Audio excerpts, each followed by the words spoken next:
The other question, Abraham, if you're not physical, how can you know so much about us being physical? Because you are. And because we are flowing with and to and through you. Because there isn't anything that you experience that we do not have awareness of. Because you are an extension of that which is us. Because we are one and the same. We're just talking about, when we talk about you or we talk about us, really the only distinction that we're making is the vibrational consistency. So we have just not opened up, because the answers you're giving... You deliberately explore more contrast than we are willing or wanting to do. Because we are maintaining that general vibration of well-being as far as your specific work has evolved it to be. How can we know more of the answers without coming to the sessions? Because we come to the sessions for clarity and also just to be around people that are like-minded. If the environment that you live in has been a catalyst to produce within you a question, that same environment holds the answer. You just have to know that and watch for it and not get so hung up in the question. Even the presentation of that question sort of implies that you are not the one with the answers, and yet you are. And it's the reason that this grid that we're talking about is such a good analogy, because when you don't second guess yourself or don't feel less than worthy, and instead just come to the place where you expect that whatever you need will come to you whenever you need it. This is the thing, and your earlier comment about the airplane sort of amplifies that as well. Humans are often so determined to move right to the specific answer that they think they have defined that they miss the opportunity for an even better answer or solution to flow to them. Because if you can want it, the universe can deliver it. And it also speaks to the fact that there's more asking in your vortex than you can consciously conjure at any point in time. Jerry used to tease us because as he was taking notes at a seminar and then later working to figure out what the best title for that segment would be, he sometimes could not feel a strong relationship between what he heard asked and what we said in response to it. And we explained, we're not answering what they're asking with their words, we're answering what they're asking with their vibration. Sometimes they are one and the same, but often they are not. And also, there are more who are chiming in that are adding to the further definition of the question than the words that were spoken are defining as well, you see. So, we are all in this together. And we want to soothe you in the sense, spend less time trying to define who you are and who we are, and more time trying to accept that we are all in this together.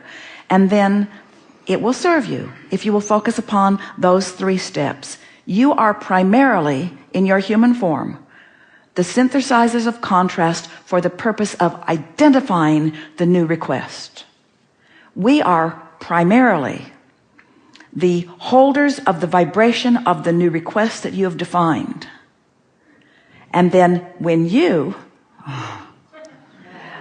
find vibrational alignment by preparing your grid with what you have asked for and we have maintained, which has, by the way, grown since you threw it over there because the components are all coming together in cooperative fashion, then together we have that harmonic, which feels like resonance to you when what you've asked and who you are and what we've held and who we are come together in an explosive knowing that goes beyond all of it.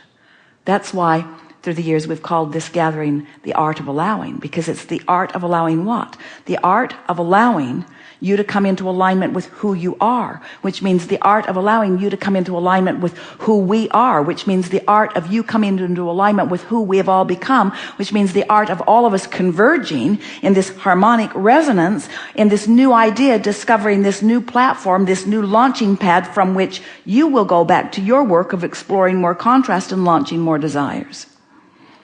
And so we can't say that you are the creator of our reality because you can't have a thought that we don't think. We are so all in this together.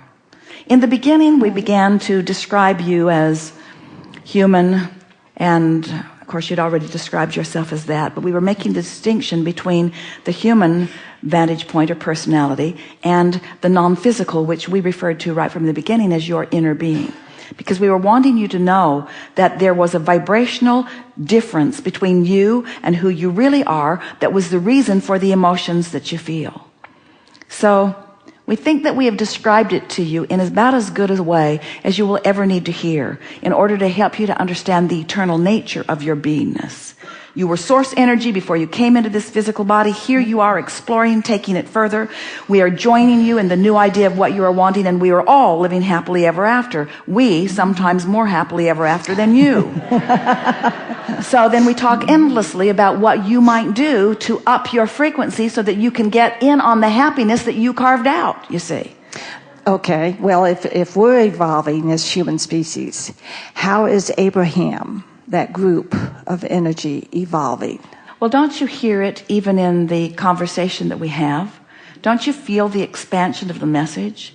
In the beginning, we said, when you want it and believe it, it is. Thank you very much. We've enjoyed this interaction immensely.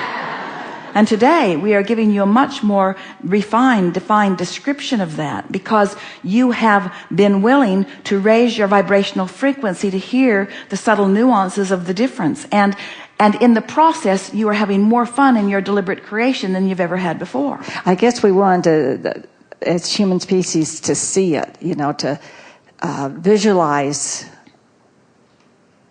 that part of you that is Abraham.